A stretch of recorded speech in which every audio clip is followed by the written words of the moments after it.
These hieroglyphs describe what happens if you refuse the light after death.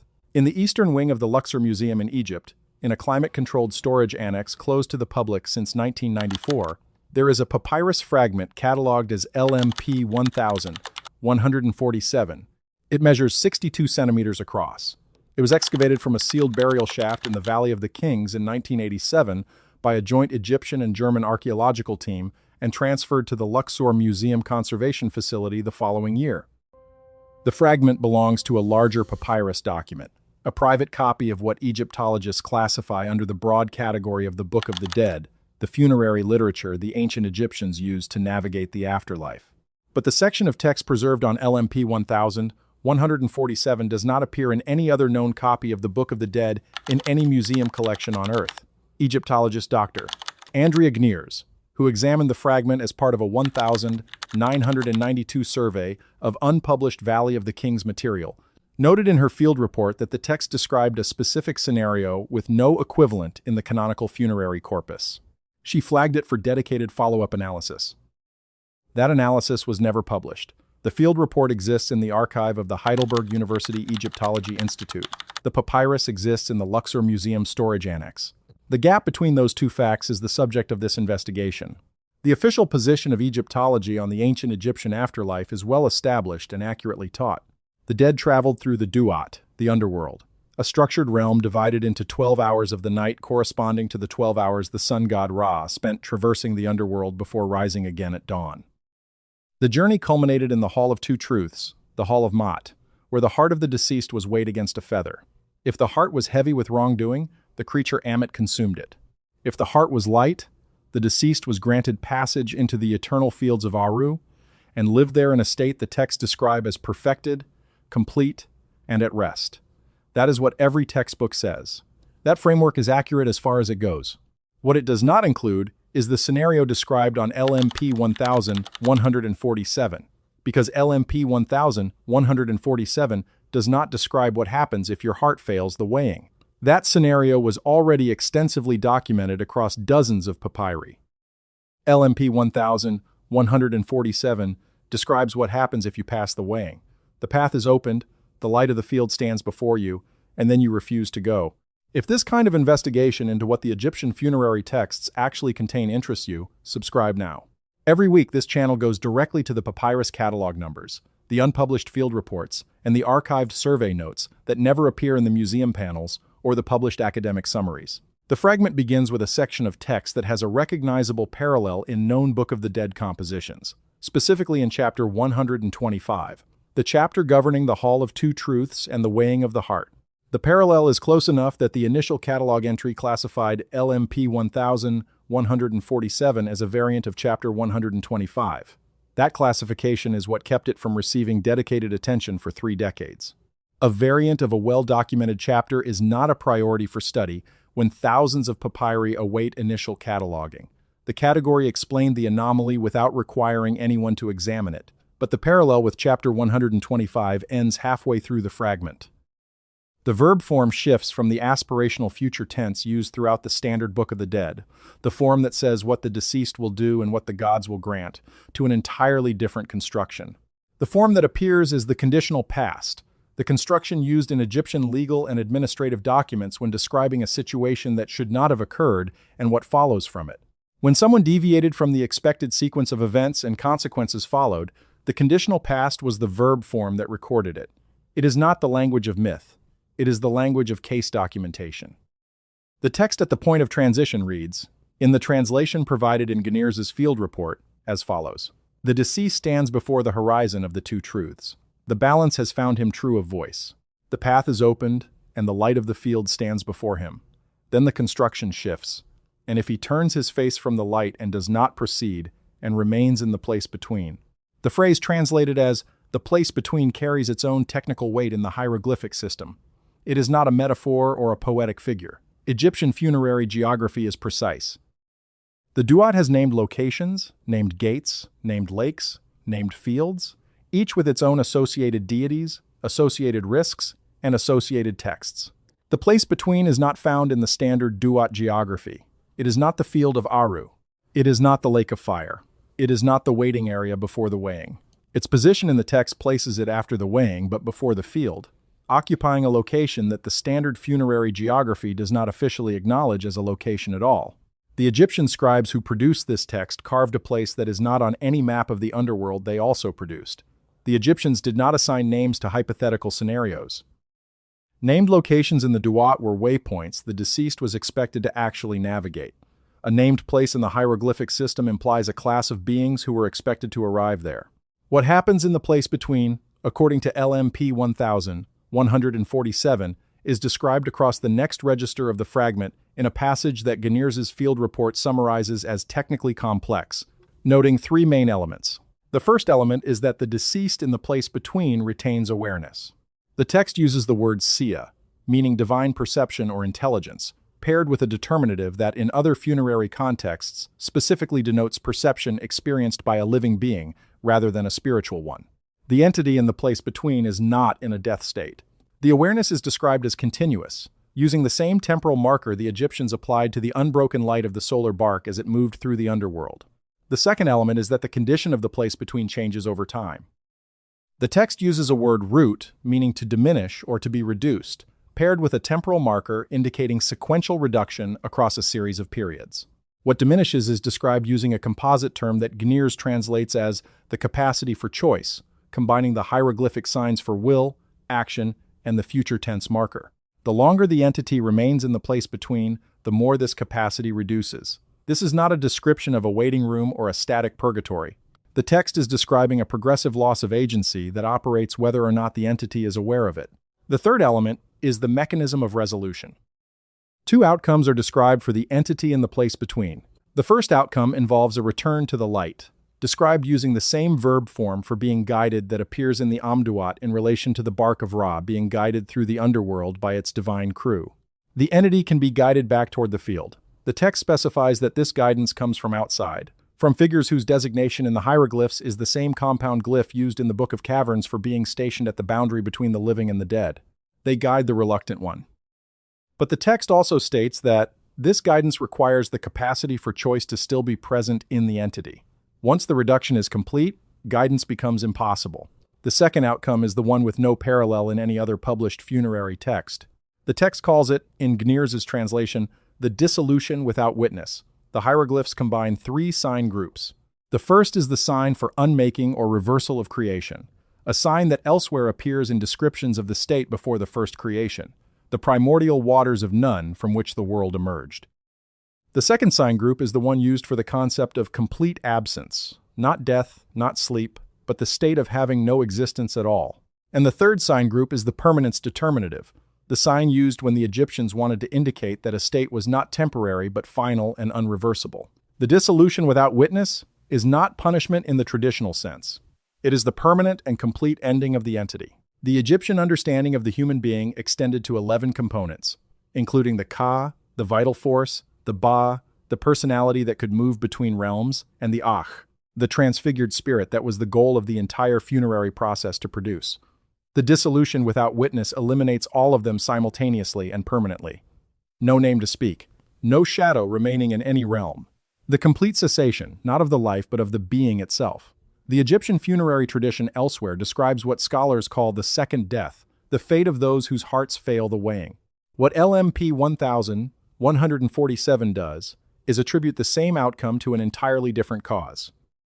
Not moral failure, not the wrong answer at a gate, the act of refusal. Turning away from the light when the path is open and the balance has already spoken. The entity did not fail judgment. The entity refused what came after it. The distinction matters within the funerary corpus. Standard treatments of the second death focus on the consequence of moral failure at the weighing. LMP 1147 assigns the same terminal outcome to a different cause entirely, not a failed weighing, a refusal to step forward. The convergence with another tradition is where the significance of this becomes impossible to dismiss. The Bardo Thodol, the Tibetan Book of the Dead, is attributed to the 8th century teacher Padmasambhava and has no established contact with ancient Egyptian religion at any documented point in its transmission history. No Tibetan scholar was working from Egyptian source texts. The two traditions developed independently across two different civilizations on opposite ends of the continent. The Bardo Thodol describes consciousness after death passing through stages called bardos. At the first and most critical stage, the primary clear light appears at the moment of death itself. If consciousness recognizes this light and merges with it, liberation from the cycle of rebirth is achieved immediately. If consciousness turns away, it descends into further bardos, drawn toward lesser lights by habitual patterns of mind. That general parallel is well known in comparative religion scholarship and commonly explained by the universality of the light encounter motif in dying accounts. What is less discussed is a specific passage in the Bardo Total that does not fit its main purpose as a guide to liberation and so does not receive dedicated attention in standard academic treatments. In the 15th section, as organized in the Evans-Wentz translation, a passage describes those who do not respond to any of the lights in any Bardo stage and also do not descend into rebirth. They neither proceed nor return. The passage describes their state as follows. They remain in an interval that is neither the place of liberation nor the place of return, in which the clarity of mind decreases with each period of remaining until the mind can no longer sustain its own nature and dissolves without trace into the substrate of the clear light from which it came, but dissolved rather than liberated, and leaving no imprint on the ground of being. Dissolves without trace, leaving no imprint. Gniers translates the Egyptian phrase as dissolution without witness. Two funerary traditions, separated by more than 2,000 years and by the full geographic breadth of the Asian continent, with no documented channel of cultural transmission connecting them, describe the same outcome for the same scenario using language that, translated independently into English, aligns at the level of mechanism. The dissolution is not described symbolically in either text. Both texts describe a process of progressive reduction of capacity, followed by terminal dissolution. Both place this dissolution after a choice point involving light. Both distinguish this outcome from the standard consequence of moral failure at judgment. The Egyptian text uses the permanence determinative to mark it as final. The Tibetan text says leaving no imprint on the ground of being. The mechanism described is the same. The causal sequence is the same. Neither scribal tradition was working from the other's documents. But the convergence does not stop there. In 2001, the Dutch cardiologist Dr. Pim van Lommel published a prospective study in The Lancet, covering 344 patients resuscitated following cardiac arrest at 10 Dutch hospitals over 13 years. It remains the most methodologically rigorous prospective investigation of near-death experience in a clinical setting and received significant academic and popular attention at publication. What was not widely reported was a subset category appearing in Table, one of the supplementary data without discussion in the body of the paper. Among the 344 patients who reported a core near-death experience, 18% reported an experience of encountering light and, in their own words, feeling an impulse not to approach it or actively choosing not to proceed toward it. Van Lommel's paper does not discuss this category in its analysis. It is tabulated as experiencer-reported resistance to progression and noted without comment. 18% of 344 patients is 61 individuals, drawn from 10 separate hospital sites, whose accounts were collected by medical staff independently over 13 years, with no shared access to each other's descriptions during data collection. The consistency of the reported experience, light encountered, impulse to refuse, is not a product of shared narrative. It is a consistent feature of what 61 separately interviewed individuals reported they experienced. Van Lommel's clinical data contains 61 accounts from people who were clinically dead, encountered what they described as light, reported an impulse not to proceed toward it, and were resuscitated and returned to give their account. The Egyptian text describes what happens when that impulse is not reversed. The Tibetan text describes the same outcome in language that mirrors the Egyptian description across 2 millennia and 2 continents.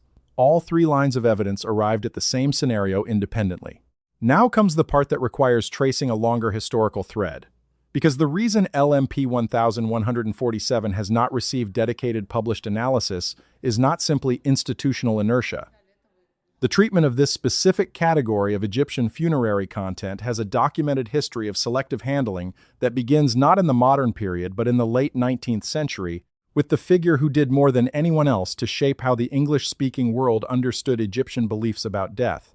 Sir Ernest Alfred Wallace Budge served as keeper of Egyptian and Assyrian antiquities at the British Museum from 1894 to 1924. His 1,895 translation of the Book of the Dead remained the standard English-language reference for decades and established the interpretive framework through which lay audiences and many scholars understood Egyptian conceptions of death. Budge consistently interpreted Egyptian funerary concepts through the lens of Victorian theological narrative and treated the texts as expressions of spiritual aspiration rather than documents describing conditions with operational content. His personal annotated copies of several papyri he examined are held in the British Museum, Department of Egypt and Sudan, under a general catalogue of Budge research papers. A 2016 review of those annotated papers by Egyptologist Dr.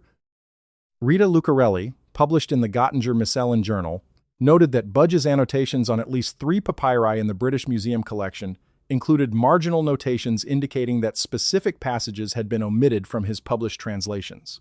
The notations are in Budge's own handwriting, in his own working copies, marking the points where his translation does not follow the hieroglyphic text.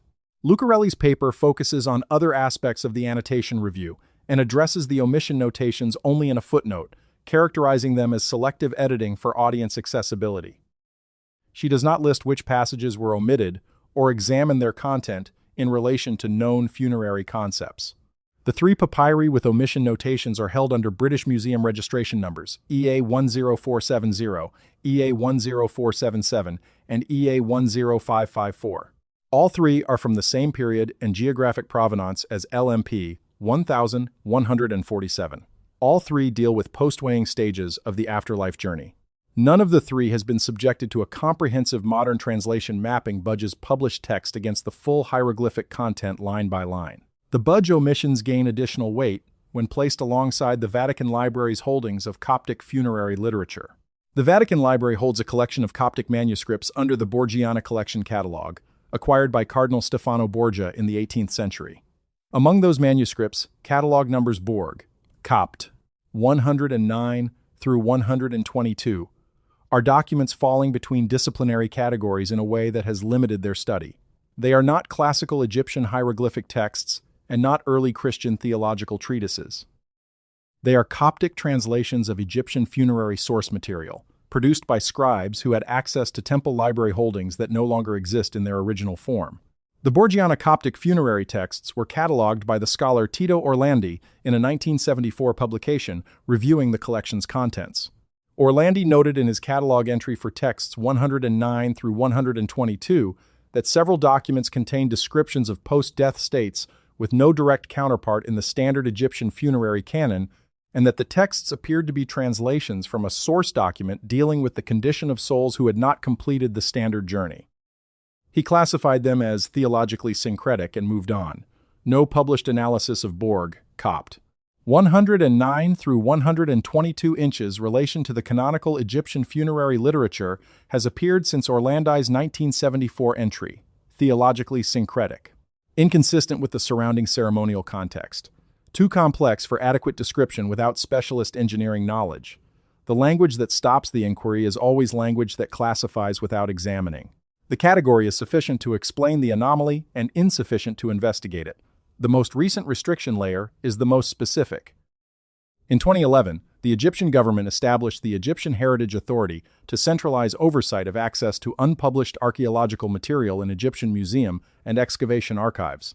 Under the Heritage Authority's protocols, unpublished material in storage facilities, including the Luxor Museum Annex, where LMP 1147 is held, requires a multi-stage approval process involving submission of a research proposal, internal committee review whose membership is not publicly listed, and approval by the Minister of Antiquities. A photographic documentation application submitted by a team from the University of Bologna in 2016 was acknowledged as received that same year. As of the team's last public update in 2023, no decision had been issued.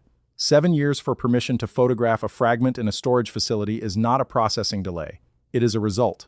The mainstream position on all of this deserves to be stated completely and taken seriously, because it is not a weak argument.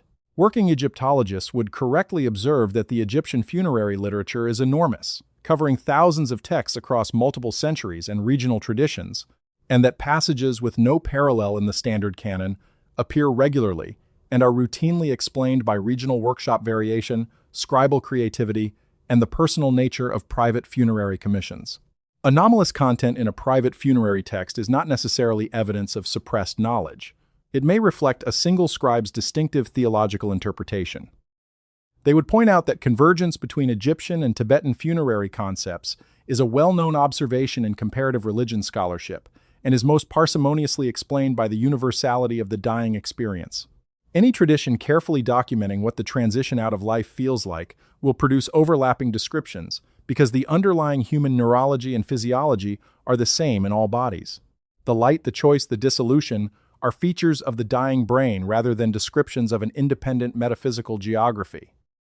They would observe that Budge's omissions, while noted by Lucarelli, have not been demonstrated to involve the specific conceptual content under discussion here, and that editing Victorian-era funerary translations for audience accessibility is a professional judgment, not a suppression program. And they would correctly note that the Van Lommel resistance to progression category has explanatory candidates within neuroscience, including the documented behavior of the brain's default mode network under conditions of reduced oxygen perfusion, which generates consistent experiences of light, boundary, and decision under controlled conditions without requiring any interpretation beyond neurology. These are serious arguments. They account for any one of these data points in isolation. They do not account for all three converging on the same conceptual scenario described through the same procedural sequence. Technical determinatives in the hieroglyphic system are not poetic flourishes. They are categorical markers that change meaning in a specific and documented direction. The scribe who produced LMP 1147 chose to attach the permanence determinative to the dissolution concept, rather than the temporary state determinative that appears in descriptions of punitive duot locations. The distinction is the difference between a word that means ended and a word that means waiting. The scribe knew the difference. They used the permanent one. The convergence with the Tibetan description of dissolution without trace, leaving no imprint on the ground of being, does not arise from shared human neurology. Two separate scribal traditions operating in different languages under different cosmological frameworks, with no documented transmission pathway connecting them, produce descriptions of the same mechanism using the same procedural sequence and arriving at the same terminal state. The dissolution is not described symbolically in either text. It is the named outcome of a named process, described step by step with the technical precision that scribal cultures applied to things they considered factual rather than figurative. And the Van Lommel subtable data is not explained by the default mode network. The default mode network produces idiosyncratic visual and emotional experiences that vary substantially between subjects under conditions of neurological stress. What it does not produce is consistent cross-subject narrative content. The 18% resistance to progression category is a consistent narrative element across 61 independently interviewed accounts collected at 10 separate hospital sites over 13 years. Its consistency across that collection design is its significance. The Egyptian text describes what initiates the sequence those 61 people reported beginning. The Tibetan text describes what follows when the sequence is not reversed. The papyrus fragment LMP 1147 is still in the climate-controlled storage annex of the Luxor Museum. The University of Bologna photographic documentation application has not received a decision after 7 years. The British Museum papyri EA 10470, EA 10477, and EA 10554, with Budge's marginal omission notations in his own handwriting, have not been subjected to a comprehensive modern retranslation mapping his published text against the full hieroglyphic content. The Vatican Borgiana Coptic texts 109 through 122 have not been the subject of any published analysis, placing them in relation to the canonical Egyptian funerary corpus since Orlandi's 1974 catalog entry. The Van Lommel resistance to progression subtable has not been the subject of any follow-up study examining it in relation to the funerary literature of any ancient tradition. What the Egyptian scribe carved onto that papyrus and sealed inside a burial shaft in the Valley of the Kings around 1300 BCE describes a specific outcome for a specific scenario that no published analysis has examined as a technical document. The determinatives are clear. The conditional past tense was chosen for a reason. The permanence determinative was selected over the temporary state determinative by someone who understood the distinction and wanted the reader to understand it too. The path was opened. The balance had already spoken. The light of the field stood before the deceased. And someone in the ancient world knew what happened to those who did not proceed, knew it with enough precision to record it in formal hieroglyphic language on a document they commissioned to take into the ground with them. The fragment is in storage. The place between is still not on any official map of the Egyptian underworld, and whoever paid that scribe had a reason to want those words close.